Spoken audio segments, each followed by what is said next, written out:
Shalom saudara, saya percaya dimanapun saudara berada, kasih anugerah Tuhan senantiasa bersama kita semua. Pernahkah saudara mendengar pernyataan nama baik itu perlu dijaga sampai mati? Ternyata firman Tuhan juga mendukung hal tersebut. Amsal 22 ayat 1 menuliskan, nama baik lebih berharga daripada kekayaan besar, dikasihi orang lebih baik daripada perak dan emas. Dalam edisi Voice of Pentecost kali ini, kita akan membahas mengenai The True, personal branding. Apa yang ada di pikiran kita ketika mendengar nama Daniel? Gua singa, seorang yang tidak kompromi terhadap dosa. Bagaimana dengan Daud? Orang mengingat Daud sebagai Raja Israel, seorang yang dekat dengan Tuhan, atau dosanya terhadap Batsheba. Ketika kita dapat mengingat suatu perbuatan atau sikap seseorang, bisa diartikan bahwa orang tersebut sudah memiliki personal branding.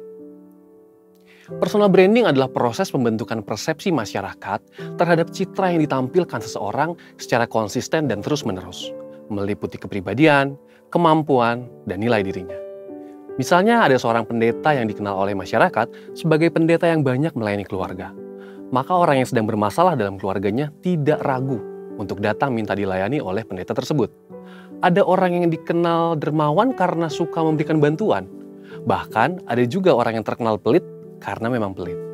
Statement-statement itu menunjukkan personal branding yang dimiliki orang-orang tersebut di tengah masyarakat. Seorang marketing consultant, John Jantsch, mengatakan bahwa personal branding adalah seni untuk dikenal, disukai, dan dapat dipercaya. Apakah orang percaya perlu memiliki personal branding? Tentu saja. Ketika seseorang dikenal sebagai orang yang baik dan dapat dipercaya, maka orang lain akan mudah memberikan kepercayaan dalam berbagai hal. Contohnya dalam bisnis. Personal branding yang baik akan membantu kita dalam menjalani kehidupan yang pada hakikatnya selalu terkoneksi dengan orang lain. Jadi, bagaimana kita membangun personal branding? Alkitab menuliskan tentang Daniel, seorang pemuda Yehuda yang dibuang ke negeri Babel. Dengan personal branding yang dibangunnya, Daniel diangkat menjadi wakil raja di suatu negeri asing. Bahkan, Daniel memiliki jabatan itu dalam pemerintahan 3 orang raja yang berbeda.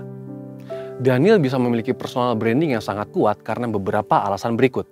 1. Daniel menjaga kekudusan. Di Babel, Daniel dan teman-temannya diberi makanan dan minuman dari santapan raja. Namun, Daniel menolaknya karena itu dapat membuat mereka cemar. Daniel berketetapan untuk menjaga kekudusannya sebagai umat Tuhan. Ini adalah hal yang menyenangkan hati Tuhan. Yang kedua, Daniel intim dengan Tuhan.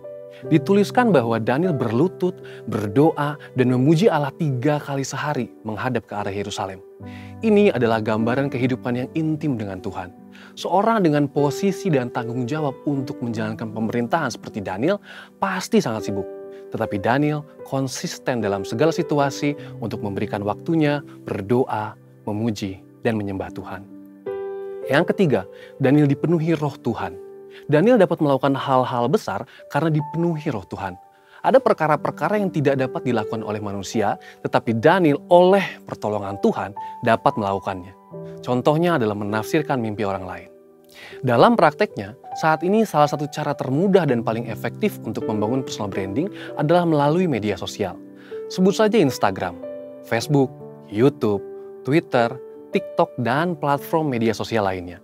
Dengan teknologi, kita dapat menunjukkan pada seluruh dunia minat dan talenta apa yang kita miliki, apa saja kemampuan kita, usaha atau bisnis yang kita geluti, dan apa panggilan kita dalam Tuhan.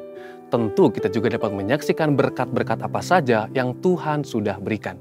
Namun, dalam hal ini, kita perlu memperhatikan motivasi kita. Tidak jarang kegiatan membangun personal branding di media sosial dikaitkan dengan kegiatan menyombongkan diri sendiri. Contoh, saat kita ingin membangun personal branding sebagai seorang yang tertarik akan dunia fashion. Awalnya, kita dapat mulai membuat konten-konten dengan berbagai fashion yang kita miliki. Nah, karena melakukan hal itu, mungkin ada orang-orang yang menganggap bahwa kita sedang pamer atau menyombongkan diri. Dalam hal rohani, kita dapat memposting ayat-ayat firman Tuhan yang kita baca hari ini, foto saat kita beribadah di gereja, atau video saat kita bersama-sama melayani sesama. Yang perlu diingat, yuk kita perhatikan motivasi kita adalah untuk memuliakan Tuhan. Jadi, semakin orang-orang mengenal personal branding kita, semakin banyak orang-orang yang dapat kita layani sesuai dengan talenta dan panggilan kita. Pada akhirnya, saat kita memiliki personal branding yang baik, apapun yang kita sampaikan dalam konteks memberitakan Injil dan memuridkan akan lebih mudah untuk diterima.